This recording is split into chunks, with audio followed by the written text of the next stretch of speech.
সেই সুযোগে কিছু কিছু লোক বাকবাকুম করতেছে আর বলতেছে আমাদের নেত্রী আবার আসবে। তাই বলতেছে যে আমাদের নেত্রী, আচ্ছা কোনদিন আসছি? তোমাদের হুকুম দেওয়া হলো ভালো, তোমাদের শেখ হাসিনার কেরাকত পাওয়ার আছে, আসুক। আমরা 18 কোটি মানুষ লাঠিতে তেল লাগাই অপেক্ষা করতেছি, আর ওর পিছনে যেটা বাকবাকুম করবার সেটারও কাল্লা আলাদা হয়ে যাবে। একবার ক্ষমা করে দিয়েছি, দ্বিতীয়বার আর ক্ষমা করা হবে না, হবে।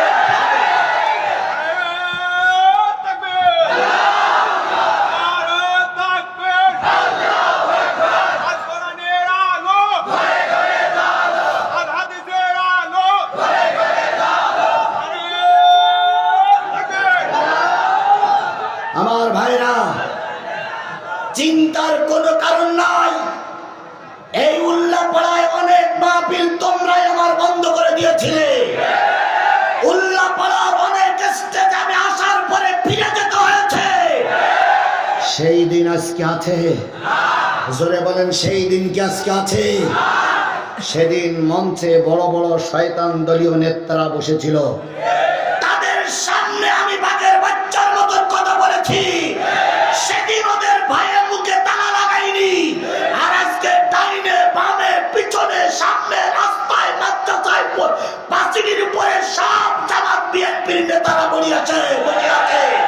এখন যদি কেউ কোরআন বন্ধ করার কথা বলে, জিভ পাটা টেনে কুকুরি দিয়ে খাওয়ানো হবে। ফাজলামি যা করেছ আর ফাজলামি করার চেষ্টা করবে না। একবার ক্ষমা করে দিয়েছি, দ্বিতীয়বার আর ক্ষমা করা হবে না। কথা বলেন, কথা বলেন, কথা বলেন, কথা বলেন।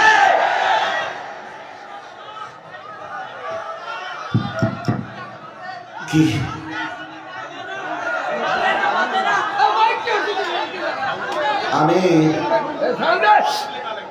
আমি প্রায় জায়গায় বলতেছি, বাবা এখন প্রতিদিন একটা দুইটা করে মাহফিল করতে হয়, মাইকটা ভালো নিয়ে। আমার খাওয়া ভালো দরকার নেই, আমার না খাতি দিলেও দুঃখে নেই, কিন্তু মাইকটা তো ভালো দরকার। কারণ এবছর যা মাহফিলের চাপ, অতিরিক্ত চাপ।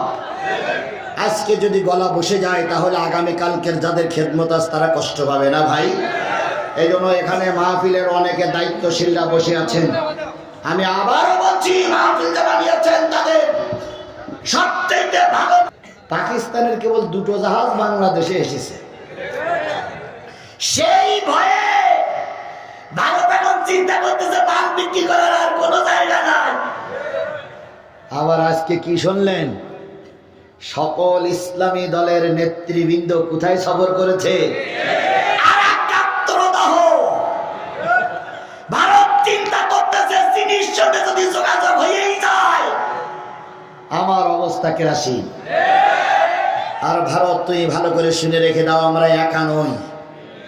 তোমার এক পাশে আছে পাকিস্তান, তোমার এক পাশে আছে আফগানিস্তান, তোমার আর এক প্রান্তে আছে জম্মু কাশ্মীর, আজাদ কাশ্মীর, আর এক পাশে আছে বাংলাদেশ।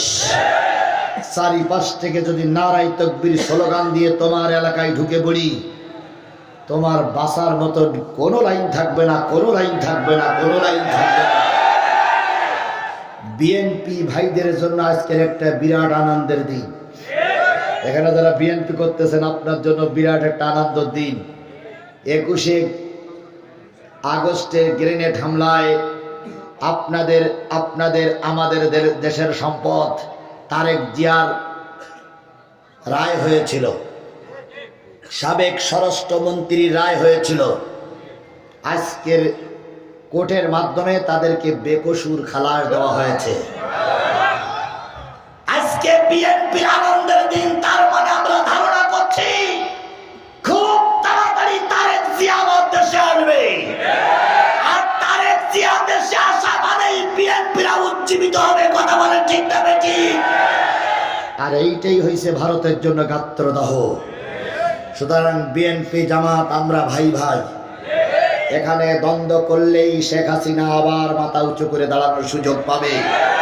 এই জন্য সকলের কাছে আমাদের আহ্বান, কোন রকম দ্বন্দ্ব করা যাবে না।